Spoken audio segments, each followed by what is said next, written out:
Shalom saudara yang terkasih dalam Tuhan Yesus Kristus. Selamat pagi dan selamat datang dalam Renungan Harian Kristen Morning Hope. Kiranya saudara dalam keadaan yang sehat, dipenuhi oleh sukacita dan damai sejahtera. Hari ini kita akan merenungkan kebaikan Tuhan dalam kehidupan kita melalui firman Tuhan. Dan kiranya firman Tuhan senantiasa menjadi dasar kita dalam memulai segala kegiatan kita hari ini. Namun sebelum kita merenungkan kebenaran firman Tuhan, mari kita berdoa.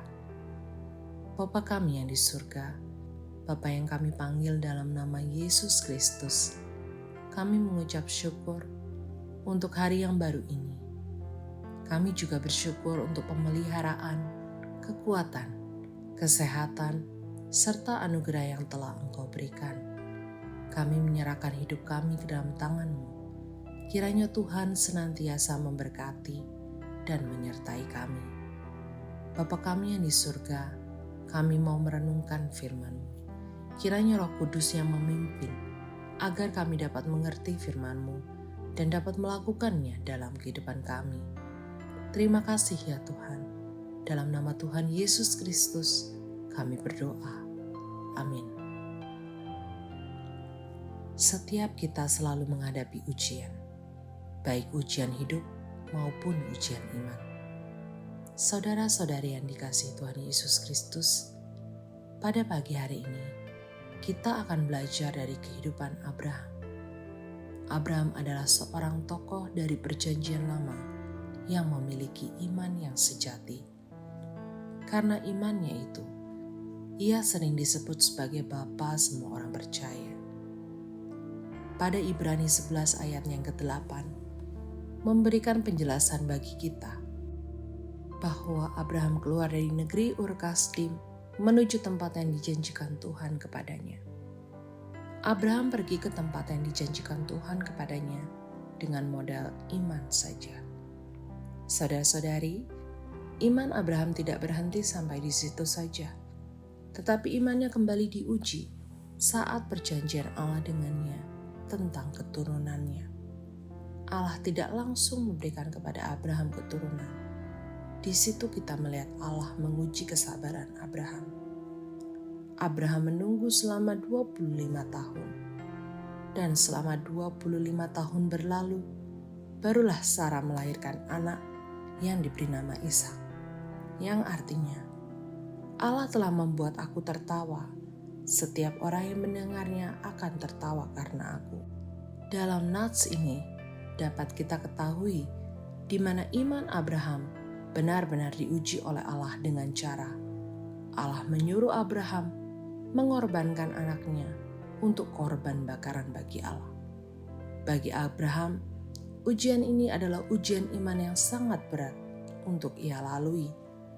Karena Ishak adalah anak yang ia kasihi. Anak yang dinanti-nantikannya selama 25 tahun. Tetapi tujuan Allah menyuruh Abraham untuk mempersembahkan anaknya sebagai korban bakaran adalah untuk mengetahui apakah Abraham benar-benar mengasihi Allah atau lebih mengasihi anaknya.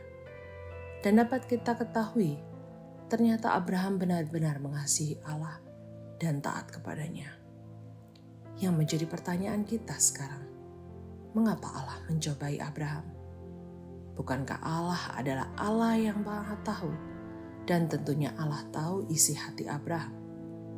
Atau justru karena Allah Maha Tahu sehingga Allah mengetahui bahwa Abraham begitu mengasihi anaknya Ishak?